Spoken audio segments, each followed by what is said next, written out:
성경 말씀은 출애굽기 5장 1절에서 11절입니다. 한 절씩 봉독하시겠습니다. 그 후에 모세와 아론이 바로에게 가서 이르되 이스라엘의 하나님 여호와께서 이렇게 말씀하시기를 내 백성을 보내라. 그러면 그들이 광야에서 내 앞에 절기를 지킬 것이니라 하셨나이다.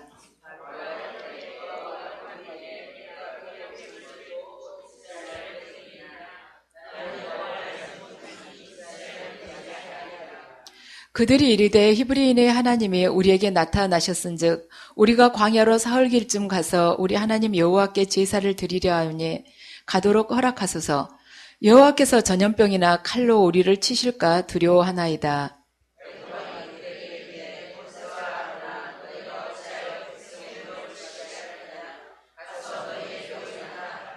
바로가 또 이르되 이제 이 땅의 백성이 많아졌거늘 너희가 그들로 노역을 쉬게 하는도다 하고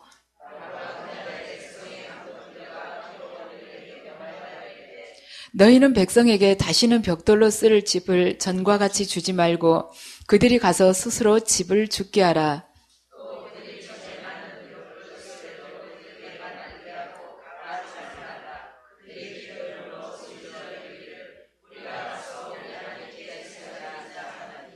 그 사람들의 노동을 무겁게 함으로 수고롭게 하여 그들로 거짓말을 듣지 않게 하라.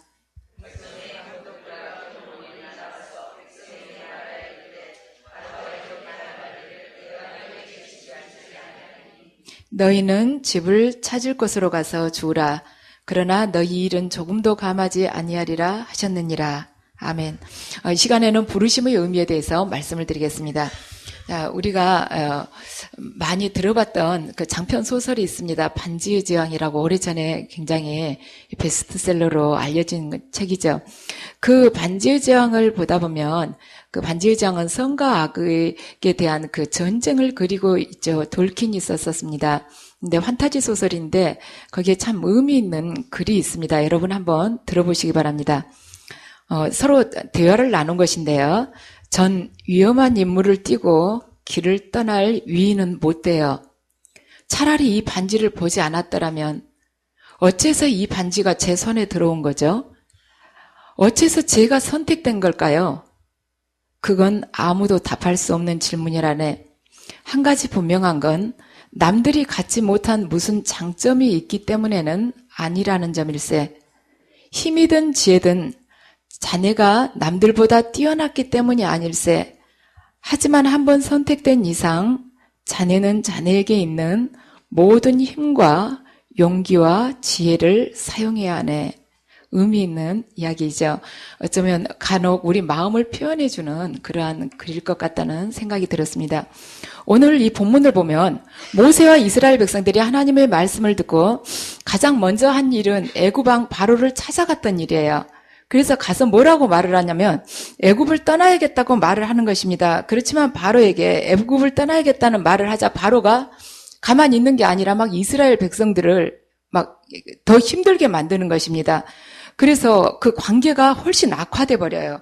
그런데 이스라엘 백성들이 그 관계가 악화되면서 일이 힘들어지니까 어떻게 되냐면 모세와 아론에게 막 항의를 합니다. 그래서 그 안에서 이제 불만이 생기면서 서로가 대립이 되게 돼요. 그래서 우리가 생각해 볼 때 우리가 하나님의 일을 한다 할 때 간혹은 우리가 최선을 다했지만 낭패를 할 때가 있습니다. 그래서 결과가 아름답게 이렇게 열매를 맺어진 것이 아니라 확 무너져서 어떻게 이걸 회복하기가 어렵게끔 그렇게 될 때가 있어요. 왜 그러시는 것일까? 하나님께서 원하셔서 내가 순종을 했는데도 왜 결과는 그렇게 나오는 것일까? 이유는 하나님께서 더 큰 영광을 드러내시기 위하심입니다. 바로는 자기가 생각했을 때 한 번도 들어보지 못한 그 신의 이름으로 지금 이스라엘 백성들이 지금 떠나겠다는 것입니다. 그러니까 모세와 아론이 와가지고 이스라엘 백성들을 지금 가서 3일간 3일거리에 있는 사흘거리에 있는 그곳에 가서 제사를 지내야 된다는 것이에요. 그런데 바로가 보낼 수가 없죠. 왜냐하면 이 시대의 노예는 공장이나 똑같았습니다. 그러니까 바로에게 이스라엘 백성들을 데리고 떠나겠다는 말은 에집트의 공장 문을 다 닫으라는 말하고 똑같았습니다. 그러니까 바로가 되지도 않는 소리라고 오히려 더 핍박을 하면서 그 벽돌을 맞는데 쓰는 그 지푸라기마저도 주지 말라고 그렇게 반응을 보이고 있습니다. 너네들이 그 위대한 여호와 하나님이라고 하지만은 그 이름 가지고 아무리 너희들 떠들어봐야 해볼 때만 한번 해봐라. 나도 버틴다는 식입니다. 근데 사도 바울은 로마서 9장에서 이것에 대해서 아주 압축해서 이야기를 하고 있습니다. 구원이란 인간에게 있지 않고 하나님의 은혜로 있는 것이다. 그래서 사도 바울은 하나님께서는 두 종류의 그릇을 말하자면 빚으시는데, 그러니까 그 두 종류의 그릇이 이 세상에 있다는 것이죠. 하나는 귀한 그릇이 있고 하나는 천한 그릇이 있다는 것입니다. 그런데 그 귀한 그릇이라는 게 귀족이나 뭐 부잣집에서 쓰이는 그런 멋진 이런 도자기 그런 그릇이 아니고 하나님으로부터 많은 연단을 받아서 낮아져서 겸손한 자가 되어서 그분에게 아름답게 쓰임을 받는 사람이 바로 귀한 그릇이고, 천한 그릇이란 뭐냐? 이 세상 속에서 자기가 원하는 대로 사는 것입니다. 세상의 욕망이나 말하자면 부귀에 실컷 취해서 하나님께서 제재를 하시지 않고 징계도 내리시지 않고 자기 마음대로 살다가 결국에는 비참한 멸망에 던져지는 자가 천한 그릇이라는 것이죠. 그래서 오늘 본문을 보면 모세와 아론이 일단 바로를 만나러 갑니다. 그런데 하나님께서 먼저 모세와 아론을 뽑으셨습니다. 뽑아가지고 바로를 만나가게 하시는 것이죠. 그래서 오늘 부르심의 의미에 대해서 여러분에게 말씀을 드린다고 했는데 이것을 세 가지로 나눠서 말씀을 드리겠습니다. 첫째는 먼저 하나님께서 개인을 부르시는 것이죠. 1대1로 개인을 불러서 그 개인을 변화시킨다는 것. 두 번째는 그 개인을 공동체에다 넣어서 공동체를 변화시킨다는 것. 세 번째는 그 공동체를 통해서 이 세상을 변화시키기를 원하신다는 것입니다. 먼저 하나님께서는 개인을 먼저 불러내십니다. 아브라함을 불러내시듯이 우리 각 개인을 부르십니다. 그래서 그분은 우리들을 부르셔서 내가 익숙하고 의지하고 있었던 것, 그걸로부터 떠나라고 말씀을 하십니다. 근데 떠나기는 떠나되 어떻게 떠나는가? 자기에게 있어서 희생이 더 적은 것부터 시작해서 희생이 아주 심한 걸로 떠나라고 그래요. 그러니까 하나님께서 맨 처음에 부르실 때는 어떻게 부르시냐면 여기 성경에도 나오죠. 아브라함에게 본토 친척 아비집을 떠나라고 그러십니다. 그러니까 본토는 어떻게 보면 나하고 제일 거리가 먼 것일 수 있어요. 내 혈족이 아닙니다. 본토로부터 떠날 때는 별로 아픔을 겪지를 않습니다. 그런데 본토, 친척, 아비집 이렇게 떠나라고 할 때 이제 아비집을 떠날 때는 내가 생사를 찢는 그 아픔을 겪는 것이죠. 우리들 연단 받을 때 어떻습니까? 맨 처음에는 어때요? 여러분들 여기 딱 오시면은 잘 자란 문제가 생각보다 빨리 해결이 되는 것입니다. 그동안 기도도 싸는 것도 없고 기도도 잘 할 줄도 모르는데 어느새 응답이 탁 와 있어요. 막 자랑하고 싶은 것입니다. 이것도 은혜 받고 저것도 은혜. 근데 응답 받으면서 뭐 주님이 이렇게 막 만져주고 손도 이렇게 가만히 있었는데 저절로 이렇게 올라가고 그러고 나서 좀 있으면은 이제 떠나라고 그러시죠. 하나하나씩 이렇게 꺾어내시기 시작하십니다. 그래서 마지막에는 어떻게 하는가? 내가 정말로 내놓을 수 없는 그 부분, 이삭을 바치게 하시는 것입니다. 그래서 하나님의 사람으로 완전히 바꾸시는 것입니다. 그래서 하나님께서는 우리 각자에게 희생이 덜한 부분부터 시작해서 희생이 심한 부분까지 떠나게끔 우리를 인도를 하십니다. 믿음이라는 것은 뭐냐? 우리 각자가 지금까지 속해 있었던 것, 그 질서를 배신하는 것이 바로 믿음입니다. 그래서 지금까지 내가 의지하고 살았었던 그 세계를 완전히 떠나서 아무것도 없는 광야를 향해서 가는 것이 믿음입니다. 그래서 우리가 하나님 말씀에 순종하면서 떠나가지만 우리는 그 사흘길을 갔다가 다시 올 걸로 예상을 해요. 그렇지만 우리는 훨씬 멀리 떠나가게 됩니다. 처음에는 사흘을 예상을 했을 수 있습니다. 그렇지만 사흘을 걸어갔지만 우리는 다시 돌아오는 것이 아니라 광야를 계속 걸어서 우리가 상상도 하지 못한 전혀 딴 길로 우리는 가게 되는 것이 바로 믿음입니다.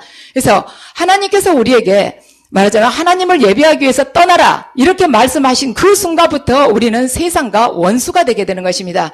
그래서 세상하고 그럭저럭 평화로운 관계를 지낼 수 있었어요. 그때까지는 하나님을 믿는다 하면서도 특별히 적이 되지 않았습니다. 누군가 나에게 손가락질하는 사람도 없고 그냥 법 없어도 산다는 말을 듣고 살아왔었지만 하나님께서 정식으로 부르셔서 네가 나를 예배하기 위해서 사흘길을 떠나라 하고 밀어내실 때 그때부터는 그들과 원수가 되는 것이고 그들과 배척의 관계에 서게 되는 것입니다. 그래서 가장 가까운 가족부터 우리를 배척을 하고 이상하게 변했다고 생각을 하고 교회 공동체로부터 내몰림을 당할 수가 있습니다. 그래서 하나님께서 우리를 전격적으로 부르실 때는 기존의 미지근한 신앙에서 탈피해서 온전히 빛을 발하는 삶으로 들어오라고 하시기 때문에 어둠과 대립이 그때부터는 생기는 것입니다. 그래서 그때부터는 이제 조금 은혜를 받고 나면은 취직도 안 되고 결혼도 좀 할 때가 넘었는데도 결혼도 추가라고 안 되고 꼭 나한테 애프터 신청을 할 것 같더니 며칠 있어서 기다려보다 아무 연락도 없고 또 어긋나고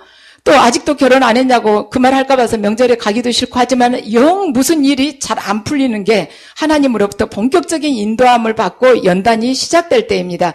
우리가 연단을 받게 되면 어때요? 제가 연단을 딱 받아보니까 어떻게 되는가? 꼭 안 일어났으면 좋을 일만 그렇게 어떻게 알고 생기는 것입니다.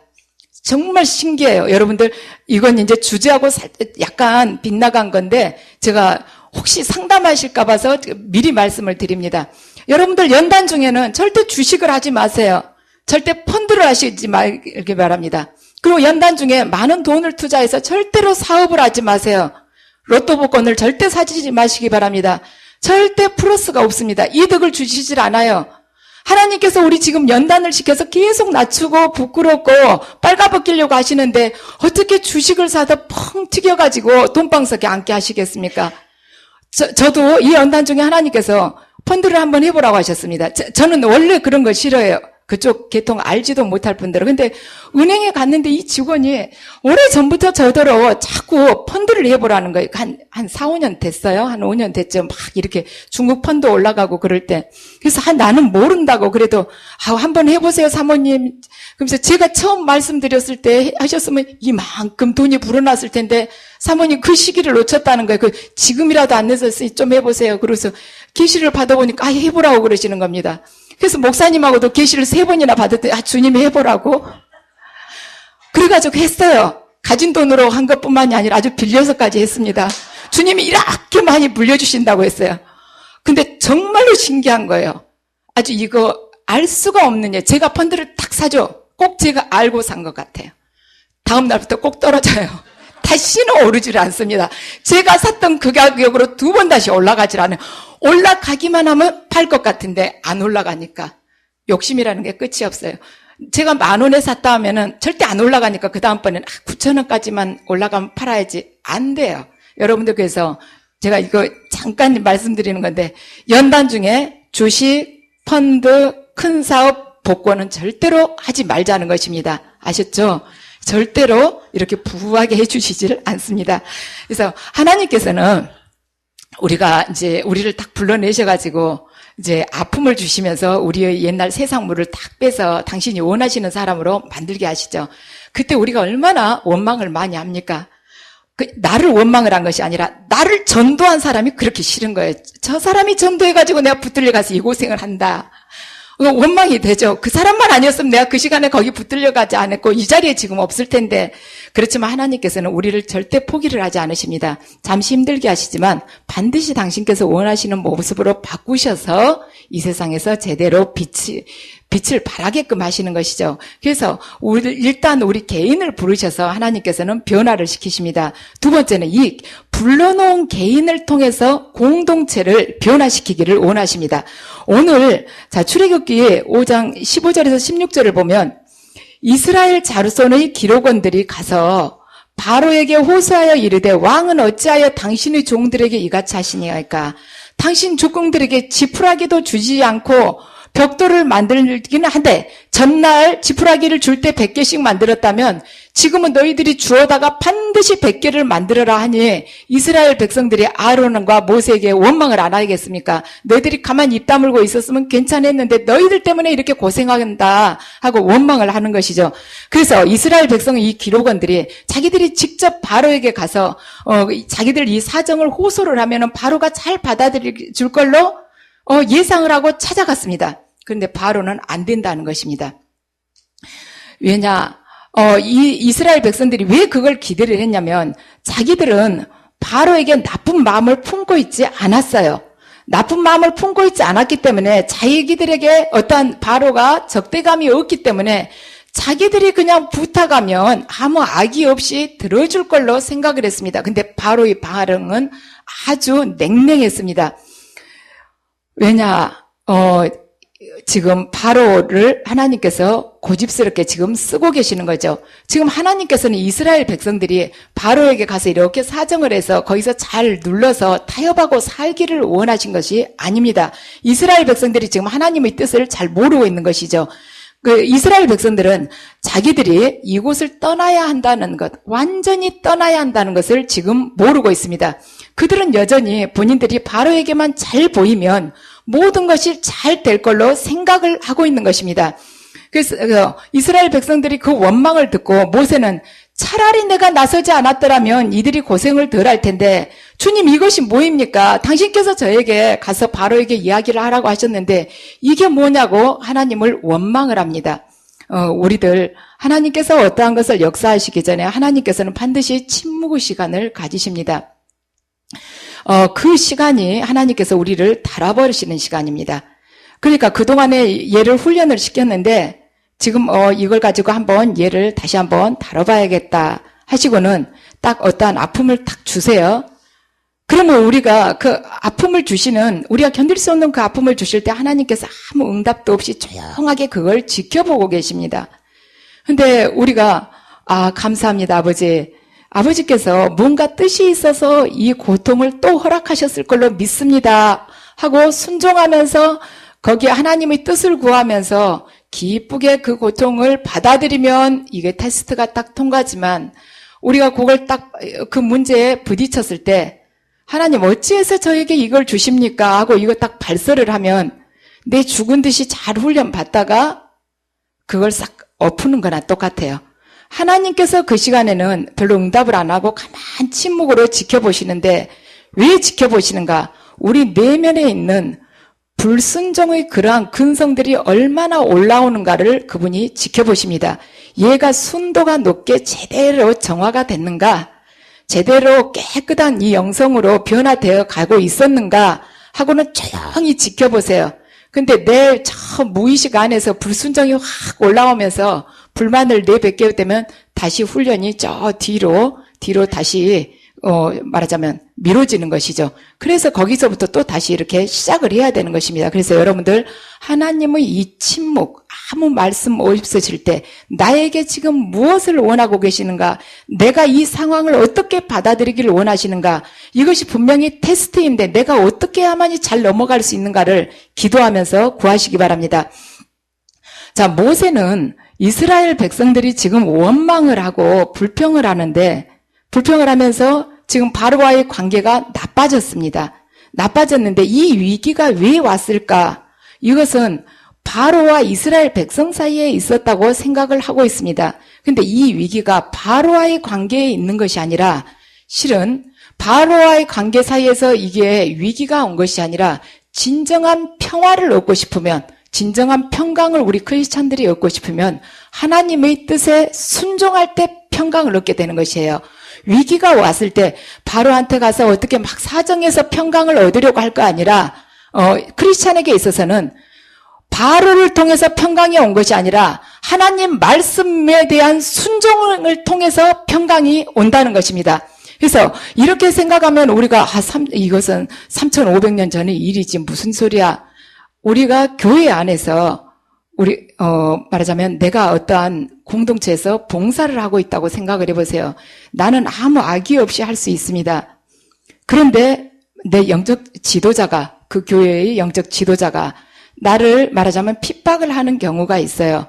핍박을 할 때 나는 분명히 하나님께 제대로 응답 받았고 내가 받은 응답을 다른 사람들한테 또 이렇게 확인을 해보니 정확하게 바꿔서 한 것인데 내가 핍박을 받았다. 저 지도자하고 나하고 특별히 사이가 나쁘지 않는데도 나를 핍박을 한다. 그럴 때 내가 그 지도자한테 찾아가서 같이 중간에서 타협을 해가지고 50대 50으로 서로 양보를 합시다. 이렇게 해가지고 평강을 얻기를 원하시는 것이 아니고 하나님께서는 하나님 뜻에 순종하기를 원하십니다. 영적 지도자들도 마찬가지입니다. 내가 하고 있는 이 사역, 우리 교단에서는 굉장히 이걸 도저히 받아들일 수 없다고 한다. 말하자면 너 그러면 우리 교단에서 제외다. 이렇게 했을 때 얼마나 두렵겠습니까? 나 혼자서 톡 떨어져서 어떤 말하자면 다른 외부로부터 어떤 압력이 주어져도 나 혼자는 도저히 받아내기도 어려운데 그렇게 그러한 상황을 생각을 하면은 이 지도자가 굉장히 두려운 거예요.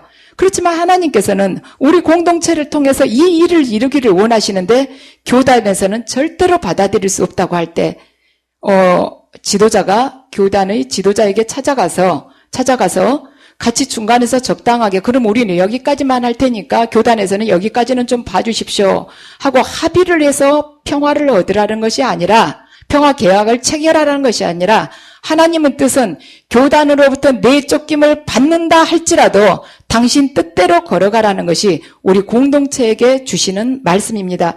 그래서 하나님께서 공동체를 택하여 부르실 때는 그 부르심 초반에 분열과 대립의 양상이 보여질 수도 있습니다. 그렇지만 하나님께서는 그 공동체 안에서 불순종한 자들을 이렇게 뜰채로 이렇게 연못에서 나뭇잎 걷어내듯이 불순종한 자를 수시로 이렇게 걷어내시면서 그 공동체를 하나님의 공동체로 하나님의 군대로 변화를 시키십니다. 그래서 하나님께서는 모세와 아론을 개인적으로 불러내서 그들에게 말하자면 이스라엘이라는 그 공동체를 맡기면서 온전한 하나님의 백성으로 변화되도록 지금 그들을 쓰고 계십니다.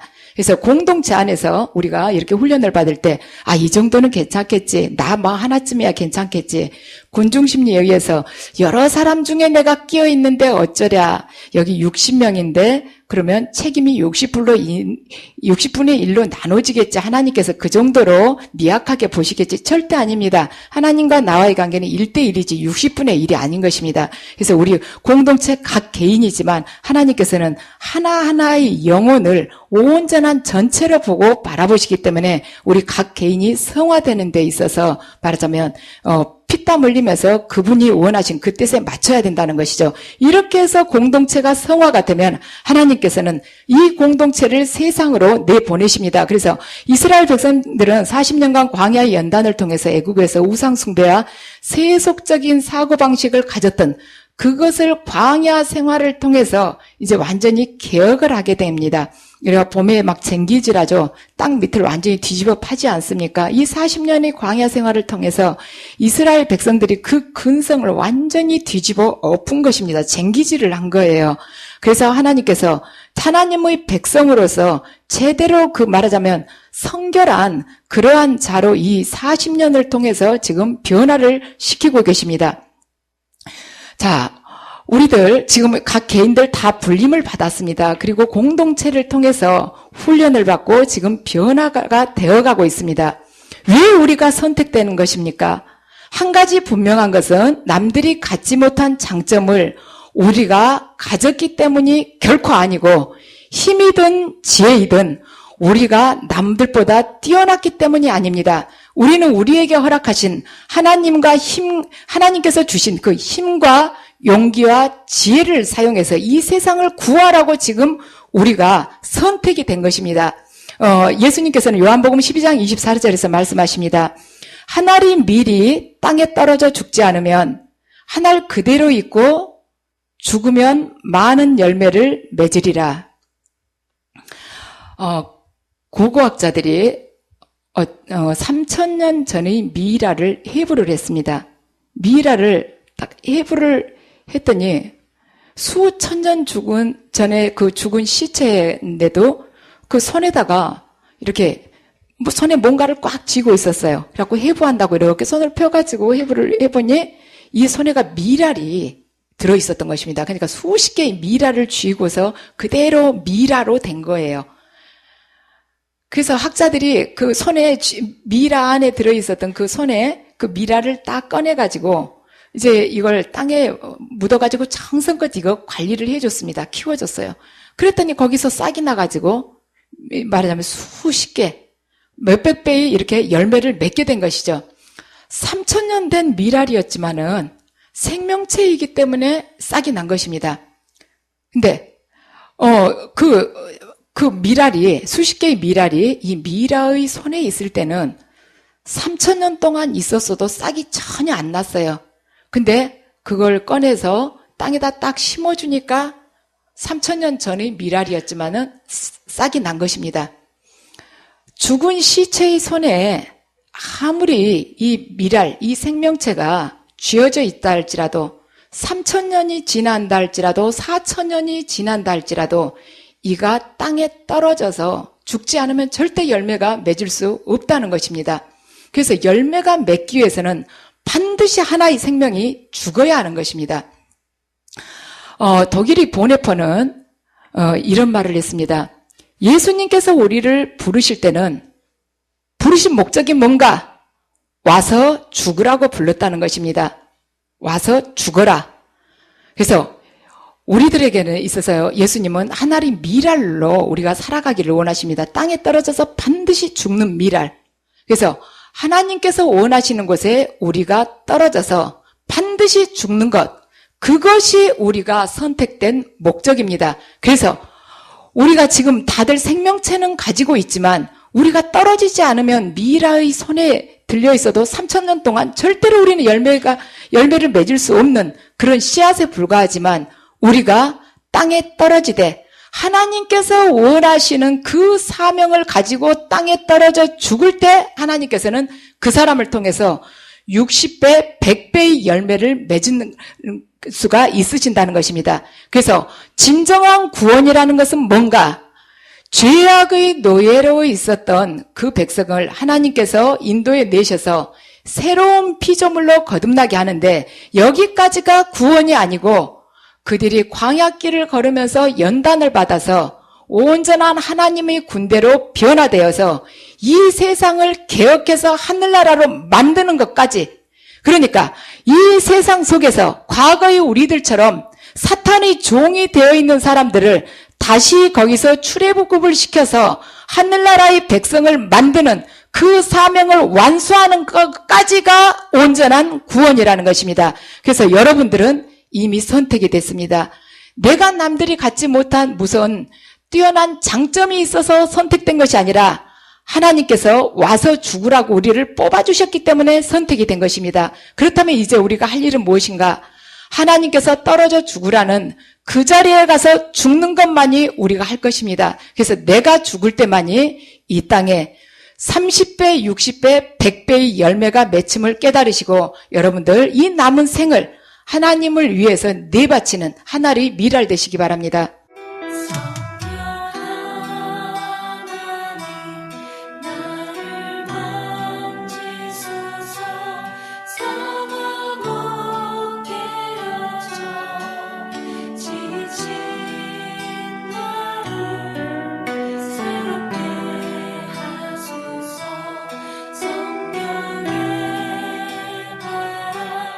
주